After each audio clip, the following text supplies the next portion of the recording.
Saya Alex Sitorus dari program studi peternakan tahun Maper 2018. Baiklah, sekarang saya akan meresume kembali materi kepemimpinan milenial Kristen, di mana yang saya dapatkan pada materi kepemimpinan Kristen milenial, yaitu kita sebagai milenial ternyata banyak hal-hal yang negatif maupun positif yang ada di dalamnya. Banyak Kristen milenial ini cenderung lebih bersifat cuek, dalam artian cuek terhadap politik dan lebih mementingkan diri sendiri, dan masyarakat milenial itu cenderung ingin fun, senang-senang, dan tidak ingin banyak masalah. Itu merupakan tipe-tipe dasar dari milenial, terutama penggunaan internet, kecanggihan internet, globalisasi yang terjadi di dunia ini sering membuat kita terlena akan kemudahan-kemudahan dalam kehidupan, sehingga banyak dari kaum milenial ini cenderung menggunakan smartphone, cenderung menggunakan internet, dan tidak banyak juga yang berolahraga dan hal-hal yang menarik lainnya, bahkan untuk lebih kritis untuk melihat masa depan atau politik dan hal sebagainya. Sehingga dari aspek-aspek tersebut kita dapat melihat dan menilai bahwa kepemimpinan dari kaum milenial itu kurang. Sehingga di manakah posisi-posisi milenial dalam aspek kepemimpinan Kristen itu didapat dari beberapa cara. Sebab pemimpin yang baik itu bukan dilahirkan, melainkan dibentuk. Nah, wadah GMKI ini juga salah satu sebagai pembentuk dari sebuah pemimpin.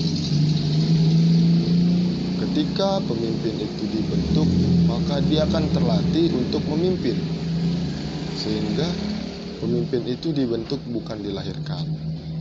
Nah, ada beberapa hal yang perlu diperhatikan dalam pembentukan pemimpin. Ada 4C. Yang pertama, itu adalah critical thinking. Critical thinking ini di mana berpikir kritis dengan menilai mendalam serta mendapatkan data-data sesuai fakta yang benar-benar teruji, sehingga setiap argumen, setiap pendapat, setiap hal yang dipikirkan itu memiliki dasar yang kuat dan dapat dipercaya, sehingga setiap yang diberikan pemimpin itu dapat menyelesaikan masalah dan dapat diyakini kebenarannya. Kedua, komunikasi skill, di mana skill berkomunikasi bukan hanya berkomunikasi yang lancar, bukan hanya pandai berkata-kata membalik-balikkan fakta, tetapi berbicara dengan baik dan benar sesuai fakta yang ada. Dan kemampuan berbicara itu dilatih dan dibentuk agar tidak adanya terjadi kesalahan dalam berbicara. Itu yang kedua. Yang ketiga adalah kreatif atau kreativitas, bukan kreak dan aktif, tetapi kreativitas yang ditimbulkan dari individu itu sendiri.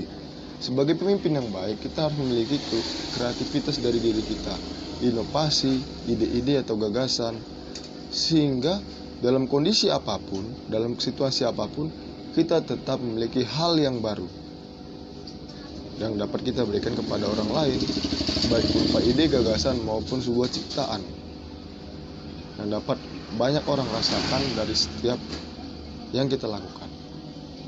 Dan yang terakhir adalah yang disebut dengan kolaborasi, di mana setiap yang sudah kita tiga hal itu kita kolaborasi dalam satu kehidupan kita laksanakan serentak, dan tidak lupa juga mengkolaborasi orang-orang yang di sekitar kita. Artinya kerjanya itu tim, bukan individu.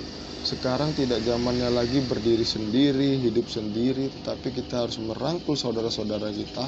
Kita harus melihat potensi-potensi dari tim kita untuk kita melakukannya, bekerja sebagai tim, bukan lagi sebagai individu sendiri.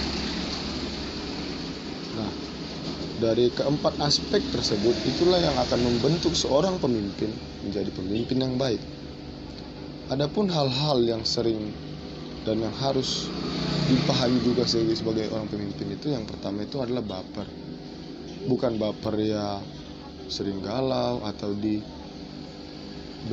pendapat atau pandangan jadi kacau, bukan. Tetapi baper yang dimaksud adalah bawa perubahan, di mana sebagai pemimpin yang baik kita harus menjadi pelopor, pembawa perubahan yang ada, bukan hanya menjadi pengikut. Sebab tertulis di Alkitab juga, kita dijadikan kepala bukan ekor, sehingga kita harus menjadi pembawa perubahan, kita harus menjadi kepala.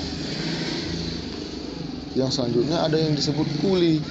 Kuli bukan berarti kita harus menjadi kuli, angkat bangunan dan lain-lain, angkat berat dan lain-lain, bekerja keras, bukan. Tetapi kuasai literatur.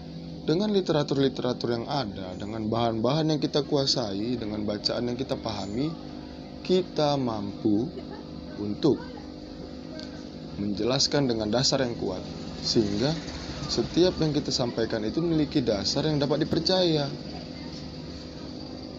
Nah, selanjutnya yang disebut kepo, ketahui problem. Nah, jadi kita harus mengetahui masalah yang ada, kita harus memahami sehingga kita menemukan solusi. Nah, di materi sebelumnya kita akan mendapatkan apa itu masalah, sehingga kita harus tahu masalah itu apa dan memberikan solusi dengan metode berpikir metodologis. Nah, dengan dasar-dasar tersebutlah sehingga terbentuklah pemimpin yang baik dengan berpikir metodologis dan berjiwa kepemimpinan yang baik. Sekian resume dari saya. Terima kasih.